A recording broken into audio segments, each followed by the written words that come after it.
கயா வழிபாடு. எல்லோரும் இன்புற்றிருக்க இறைவனை பிரார்த்தனை செய்கிறேன். சொல்லிய பாட்டின் பொருள் உணர்ந்து சொல்லுவார் செல்வர் சிவபுரத்தின் உள்ளார் சிவனடிக்கில் பல்லோரும் ஏத்த பணிந்தது என்பது திருவாசக வாசகம். கோவிலுக்கு சென்றாலும் சரி, எந்த வழிபாடு சென்றாலும் செய்தாலும் சரி, அவைகளை பற்றிய செய்திகளை தெரிந்து கொண்டு அந்த வழிபாட்டை செய்தால் மிகவும் நிறைவாக இருக்கும். நன்றிக்கடன் என்று சொல்லுவோம். அதில் மிகவும் தலையாயது என்னென்னா, தாய் தந்தையர் நம்முடைய முன்னோர்கள் எல்லோருக்கும் செய்யக்கூடிய நன்றிக்கடனே மிகவும் சிறந்த நன்றிக்கடனாகும். அதாவது தாய் தந்தையருக்கு எள்ளும் தண்ணியும் இறைத்தல், திவசம் கொடுத்தல், திதி கொடுத்தல் என்று அதற்கு பொருள். அந்த மாதிரி சிறப்பாக எல்லோரும் தட்சிணாய காலத்தில் வருகின்ற ஆடி அமாவாசை, உத்தராயண காலத்தில் வருகின்ற தை அமாவாசை, புரட்டாசி மாதத்தில் வருகின்ற மகாலய அமாவாசை என்பது மிக மிகச்சிறந்தமான எள்ளும் தண்ணியும், அதாவது முன்னோர்களுக்கு செய்யக்கூடிய வழிபாட்டிற்கான சிறந்த நாட்கள். அதே மாதிரி கயா என்ற இடத்திலே இந்துவாக பிறந்த ஒருவன் தன்னுடைய முன்னோர்களுக்கு காரியம் செய்தல், திதி கொடுத்தல், தர்ப்பணம் செய்தல், எள்ளும் தனியும் இறைத்தல் என்ற செயலை செய்தால் மிகுந்த பலன் உண்டு. அப்படி என்ன கயாவில் சிறப்பு என்று சொல்லி இந்த பதிவில் பார்க்கலாம். கயாசுரன் என்ற ஒரு அசுரன் இருந்தான். அசுரன் என்றால் கொடுமைகளும் தீமைகளும் செய்வோம் என்று நமக்கு தெரியும். இருந்தாலும் இந்த கயாசுரன் மிகவும் நல்லவன், எல்லோருக்கும் நல்லவன், எல்லோருக்கும் பரோபகாரம் செய்வான். அதாவது தெரியாமலும் கூட என்ன செய்ய மாட்டான், அநீதியாக அதர்மமாக எந்த காரியத்தையும் செய்ய மாட்டான், சிறந்த தர்மவான். அவன் எல்லோருக்கும் உதவி செய்யக்கூடிய மனோபக்குவம் உள்ளவன். அவன் சிவபெருமானை நினைந்து தவம் செய்தான். அவனுடைய தவத்தை மெச்சி சிவபெருமான் என்ன செய்தார், தோன்றினார். கயாசுரா, உனக்கு என்ன வர வேண்டும் என்று கேட்டார். கேட்கின்ற பொழுது நல்லவன் என்ன செய்தான், நான் யாரை விரும்பி தொடுகின்றேனோ அவர்களுக்கெல்லாம் மோட்சம் கொடுக்க வேண்டும் என்று கேட்டுக்கொண்டான். உடனே சிவபெருமான் மறுக்காமல், அப்படியே தந்தேன், நீ யாரை தொட்டாலும் என்ன செய்யலாம், அவர்களுக்கு மோட்சம் கிடைக்கும் என்று சொல்லி வரத்தை கொடுத்து விட்டு போய்விட்டார். கயாசுரனுக்கு ஏகப்பட்ட மகிழ்ச்சி. அதனால் என்ன செய்தான், தனக்கு பிடித்தமானவர்களையும் தொட்டான். தொடுகின்ற பொழுது அவர்களுக்கு மோட்சம் கிடைத்தது. இந்த மாதிரி அவனுடைய செய்கையானது தர்மத்துக்கு புறமானது. அதாவது எல்லோருக்கும் உதவி செய்ய வேண்டும் நினைத்தான். பிறத்தல், காத்தல், அழித்தல் என்ற முத்தொழில்களுக்கும் மிகவும் சிரமமாக, கஷ்டமாக, அந்த பிரச்சனைகளை உருவாக்கக்கூடிய அளவிலே அது அமைந்தது. அதனால் என்ன செய்தார்கள், எல்லோரும் சிவபெருமானிடம் முறையிட்டார்கள். சிவபெருமான் சொன்னார், நான் வரம் கொடுத்தவன், அவனை அழிப்பதோ அல்லது மாற்றுவதோ அறத்திற்கு புறமானது. அதனால் நீங்கள் என்ன செய்யுங்க, எல்லோரும் சென்று ஸ்ரீமன் நாராயணனிடம் முறையிடுங்கள் என்று சொன்னார்கள். அதே மாதிரி எல்லோரும் சென்று ஸ்ரீமன் நாராயணன் மகாவிஷ்ணுவிடம் சென்று முறையிட்டார்கள். மகாவிஷ்ணு என்ன செய்தார், கயாசுரனை பார்த்தார். பார்த்தவுடன் கயாசுரன் என்னதான் பணிந்தான். உன்னுடைய செய்கை உனக்கு நல்லதாக இருந்தாலும் தர்மத்திற்கும் அறத்திற்கும் நியமத்திற்கும் புறம்பானது என்று சொல்லுகின்ற பொழுது அவன் என்ன செய்தான், உணர்ந்து என்ன செய்தான், திருமாலுடைய திருவடிகளை தொழுதான். தொழுதவுடன் ஸ்ரீமன் நாராயணன் என்ன செய்தார், அவனுடைய மார்பிலே வலது காலை வைத்து அழுத்தினார். அழுத்தி பாதாளத்திலே சேர்த்து விட்டார்.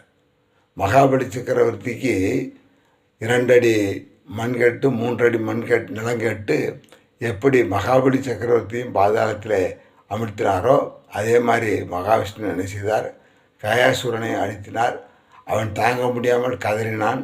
இருந்தாலும் கூட என்ன செய்தார், ஸ்ரீமன் நாராயணன் உனக்கு என்ன வர வேண்டும் என்று கேட்டார். அப்படி கேட்கின்ற பொழுது யாரெல்லாம் இந்த இடத்திலே என்னுடைய மார்பிலே ஸ்ரீமன் நாராயணன் ஆகிய நீங்கள் கை வைத்து என்னை பாதாளத்திற்கு அனுப்பிய இந்த இடத்துல யாரெல்லாம் முன்னோர்களையோடு நினைத்து அவர்களுக்கெல்லாம் திதி கொடுக்கிறார்களோ, நன்றி கடன் செலுத்துகிறார்களோ, அவர்களுக்கெல்லாம் மோட்சம் கொடுக்க வேண்டும் என்ற பிரார்த்தனை வைத்தான். உடனே ஸ்ரீமன் நாராயணன் மகாவிஷ்ணு என்ன செய்தார்? அந்த கோரிக்கையை ஏற்று அவனுக்கு அருள்பாலித்தார்.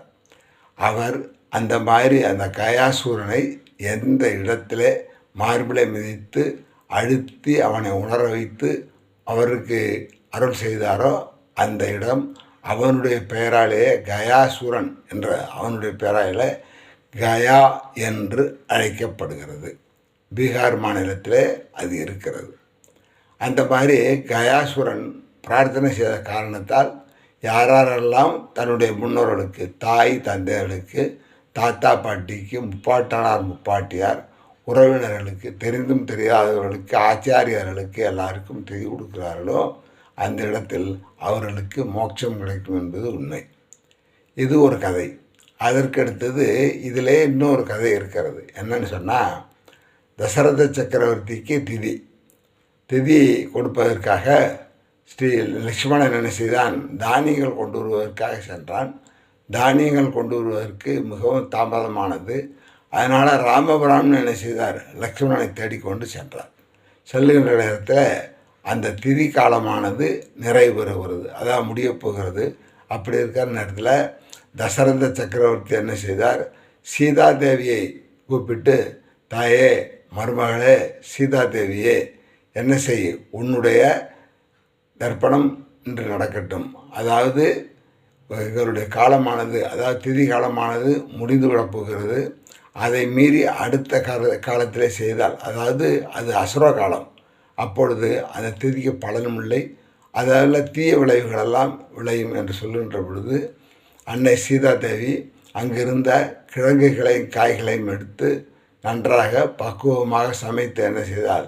அவர்களுக்கு திதி கொடுத்தார். திதி கொடுக்குற நேரத்தில் சீதாதேவி சொன்னால், ஆண்கள் தான் திதி கொடுக்க வேண்டும், கணவர் தான் திதி கொடுக்க வேண்டும், அதற்கான ஏற்பாடுகளை செய்யக்கூடிய அந்த ஒழுங்கு தான் எங்களுக்கு உண்டு, கடமை தான் எங்களுக்கு உண்டு. ஆனால் நீங்கள் என்ன செய்கிறீர்கள்? எனக்கு கொடுக்க சொல்லுகிறீர்கள் என்று சொல்லி கேட்கின்ற பொழுது, நீ யாரையாவது சாட்சி வைத்து செய், அதை நாம் ஏற்றுக்கொள்கிறோம், அதே மாதிரி அவர்களும் ராமனும் லக்ஷ்மணனும் ஏற்றுக்கொள்வார்கள் என்று சொல்கின்ற பொழுது சீதாதேவி பக்குவமாக பரிபக்குவமாக மாமனாரை முன்னோர்களை நினைத்து செய்த அந்த பதார்த்தங்களை பிண்டங்களாக மாற்றி என்ன செய்தார்? கொடுக்கிறவுடன் அவர்கள் மிகவும் மகிழ்ச்சி அடைந்து, சரியான நேரத்தில் நீ திதியை செய்திருக்கிறாய், அதனால் உன்னை நாங்கள் என்ன செய்கிறோம்? அருள்வாளிக்கிறோம் என்று சொல்லிவிட்டு மறைந்து விடுகிறார்கள். அதனால் இந்த ஒரு செயல் நாளில் பெண்களுக்கு திதி கொடுக்கக்கூடிய அளவுக்கு ஒரு நிலைமை இல்லை என்று சொன்னாலும் கூட கயாவில் சென்று பெண்களெல்லாம் என்ன செய்யலாம்? திதி கொடுக்கலாம். சிறிது நேரத்தில் ராமபிரானும் லக்ஷ்மணனும் தானியங்களை கொண்டு வந்து சேர்த்தார்கள். சேர்க்கின்ற நேரத்தில் அப்பொழுது நான் திதி கொடுத்து விட்டேன், தசரத சக்கரவர்த்தி என்னிடம் திதி கொடுக்க சொன்னார்கள், முன்னோர்கள் திதி கொடுக்க சொன்னார்கள், நான் திதி கொடுத்து விட்டேன் என்று சொல்லுகின்ற பொழுது, உனக்கு திதி கொடுப்பதற்கு எந்த விதமான தகுதியும் கிடையாது, உங்களுக்கு அந்த நியதி கிடையவே கிடையாது, அதனால் இதை நான் ஏற்றுக்கொள்ள மாட்டேன் என்று சொல்லி ராமபிரான் மிகவும் வருத்தப்பட்டார். அப்படி இருக்கின்ற பொழுது இதற்கு யார் சாட்சி என்று ராமபிரான் கேட்கின்ற நேரத்தில் அவர் சொன்னால், பல்குடி நதி, அதாவது கயாவில் ஓடிக்கொண்டு இருக்கிற நதிக்கு பேர் பல்குடி நதி. பல்குடி நதி, பசு, அங்கே இருந்த பிராமணன், அதே மாதிரி அங்கே இருந்த துளசி, அதற்கடுத்தது அக்ஷய வடம் என்று சொல்லக்கூடிய ஆலமரம், இவங்களெல்லாம் சாட்சி. இவங்களெல்லாம் சாட்சி சொன்னால் நான் நிச்சயமாக ஏற்றுக்கொள்கிறேன் என்று சொல்லி என்ன செய்கிறார்? ராமபிரான் சொல்லுகின்ற பொழுது அங்கே என்ன செய்கிறது? பசு வருகிறது, பிராமணர் வருகிறார், துளசி வருகிறது, அதற்கு அடுத்தது அக்ஷய வடம் என்று சொல்லக்கூடிய ஆலமரம் எல்லாம் தோன்றுகிற நேரத்தில் பல்குடி நதி, பிராமணர், பசு, துளசி 4 பொருள்களும் என்ன செய்கிறது? நாங்கள் சாட்சி சொல்ல மாட்டோம் என்று சொல்லி மௌனமாக இருந்து விடுகிறது. அக்ஷயவடம் என்று சொல்லக்கூடிய ஆலமரம் மட்டும் என்ன செய்கிறது, அவர்களுக்கு சீதாதேவிக்கு உண்மையை, சீதா செய்த காரியத்தை உண்மை என்று சொல்லி சாட்சியமாக இருக்கிறது. அப்பொழுது சீதாதேவி என்ன செய்கிறாள், மிகவும் அப்பொழுது தசரத சக்கரவர்த்தி மீண்டும் தோன்றி, நான் என்னுடைய மருமகளாகிய உன்னுடைய மனைவியாகிய சீதாதேவி கொடுத்த அந்த திதியை, தர்ப்பணத்தை, பிண்டத்தை நாங்கள் ஏற்று மகிழ்ந்திருக்கிறோம் என்று சொன்னார். அப்பொழுது ராமபிரான் சமாதானமானார். அதனால தான் கயாவில் பெண்களும் திதி கொடுக்கலாம் என்ற ஏற்பாடு ஏற்பட்டது. அதே மாதிரி இந்த பல்குனி நதி, பசு, பிராமணர், துளசி இவர்களெல்லாம் சாட்சி சொல்ல மறுத்த காரணத்தால் சீதாதேவி சாபம் விட்டாள். என்னென்னா, பல்குனி நதி நீ எப்பொழுதுமே வறண்டு காட்மாய் என்று சொன்னாள். பல்குனி நதி என்றைக்கு போன பார்த்தோம்னா பீகாரில் தண்ணி ஓடவே ஓடாது. அதே மாதிரி பசுவே, நான் உன்னுடைய முகத்திலிருந்து இது நாள் வரையிலும் எல்லோரையும் அருள்பாலித்தேன். அதே நேரத்தில் நீ சாட்சி சொல்ல மறுத்த காரணத்தால் இன்றிலிருந்து உன்னுடைய முகத்திலிருந்து விலகி நான் உன்னுடைய பின்புறத்தில் யோனியிலே நான் என்ன செய்வேன், எல்லோருக்கும் அருள்பாலிப்பேன் என்று சொல்லியிருந்தால். அதனால தான் பசு மாட்டில் என்ன செய்கிறோம், பசுவுக்கு பூஜை செய்தாலும் கோபூஜை செய்தாலும் பின்பக்கமாக நின்று அந்த யோனியிலே கற்பூரம் காட்டி மற்ற வழிபாடுகள் எல்லாம் செய்கிறோம். அதே மாதிரி நீ துளசி சாட்சி சொல்ல மறுத்த காரணத்தால் கயாவிட துளசி செடியே இல்லாமல் போக கடவுது என்று சொன்னார். அதற்கு அடுத்தது பிராமணனுக்கிட்ட சாபம் என்னென்னா, உனக்கு எவ்வளவுதான் வருமானம் வந்தாலும் அது போதாது என்று சொல்லி எப்பொழுதும் பணம், அதாவது தட்சிணை என்று சொல்லியே நீ என்ன செய்வாய், உன்னுடைய வாழ்க்கையை ஓட்டி கொண்டிருப்பாய் என்று அந்த சாபத்தை சீதாதேவி கொடுத்தாள். அதற்கு அடுத்தது ஆலமரம், அதான் அக்ஷயவடம். அக்ஷய என்றால் நிரந்தரமாக இருக்கக்கூடிய மரம். அந்த மரம் எல்லா யுகங்களையும் தாண்டி இருக்கக்கூடிய மரம். பிரளய காலம் வருகின்ற பொழுது அந்த மரத்திலிருந்து உதிர்ந்த இலையில் ஸ்ரீமன் நாராயணன் குழந்தைகளாக கோகுலக்கண்ணனாக ஆளிலை கண்ணனாக தோன்றி நமக்கெல்லாம் அருள்பாலிக்கின்றார். இவ்வளோ சிறப்பு உள்ள கயா. அங்கே போகிறவங்க என்ன செய்யணும், முன்னோர்களுக்கு 64 பிண்டங்கள் கொடுக்க வேண்டும்.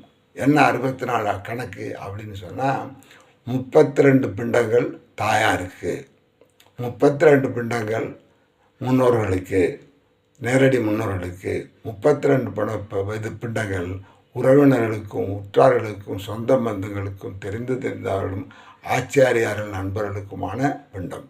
32, 16, இன்னொரு 16, 64 பிண்டங்கள். அப்படி கொடுக்கின்ற நேரத்தில் மிகவும் சிறப்பாக அமையும். தாயாருக்கு மட்டும் ஏன் 32 பிண்டங்கள் என்று சொன்னால், பட்டினத்தட்டியில் சொல்வார், முந்தி தவமிருந்து 300 நாள் சுமந்து அந்தி பகலாய் சிவனை ஆதரித்த தொந்தி சரிய சுமந்த தாய் என்று சொல்வார். அவ்வளவு அர்த்தமான பாட்டு, அர்ப்பணமான பாட்டு. அம்மா நமக்காக பட்ட துன்பங்கள், ஒவ்வொரு மாதமும் இல்லை ஒவ்வொரு நாளும் பட்ட துன்பங்கள், பிறந்த பேருக்கு முன்னாலும் சுமந்திருக்கிற நேரத்திலையும் பிறந்த பிற்பாடும் என்ன செய்கிறாள், நமக்காக மிகச்சிறப்புகளை அனுபவிக்கிறாள். அதனால் அந்த அம்மாவுக்காக என்ன செய்கிறோம், 64 பிண்டங்களில் முதல் 32 பிண்டங்கள் தாயாருக்காகவும், அடுத்த 36 பிண்டங்கள் நேரடி முன்னோர்களுக்காக, அதாவது தாத்தா பாட்டி முப்பாட்டனார் முப்பாட்டியாருக்கும், அதற்கு அடுத்த 12 பிண்டங்கள் 16 பிண்டங்கள் எல்லோருக்கும், உறவினர்கள், நான் தெரிந்தவர் ஆச்சாரியர்களுக்கு கொடுக்கக்கூடிய பிண்டங்கள். அதனால தான் கயாவில் 64 பிண்டங்கள் சமர்ப்பிக்கிறோம். இதையெல்லாம் என்ன செய்யணும், கயாவுக்கு போனாலும் சரி, எந்த இடத்துக்கு போனாலும் சரி என்ன செய்யணும், அதனுடைய சிறப்புகளை உணர்ந்து அந்த இடத்துல அந்த வழிபாடுகளை செய்வது நமக்கு நன்மை பயக்கும் என்று சொல்லி, அமாவாசை காலத்தில் தாய் தவறுந்தவர்களுக்கு மூதாதையர்களுக்கு திதி கொடுக்க வேண்டும். அதே மாதிரி தட்சிணாயன காலம் என்று சொல்லி கொடுக்கின்ற காலத்தில் ஆடி மாதத்தில் வருகின்ற அமாவாசையில் திதி கொடுக்க வேண்டும். அதே மாதிரி உத்தராயண காலம் என்று சொல்லக்கூடிய தை மாதத்தில் வருகின்ற அமாவாசையில் திதி கொடுக்க வேண்டும்.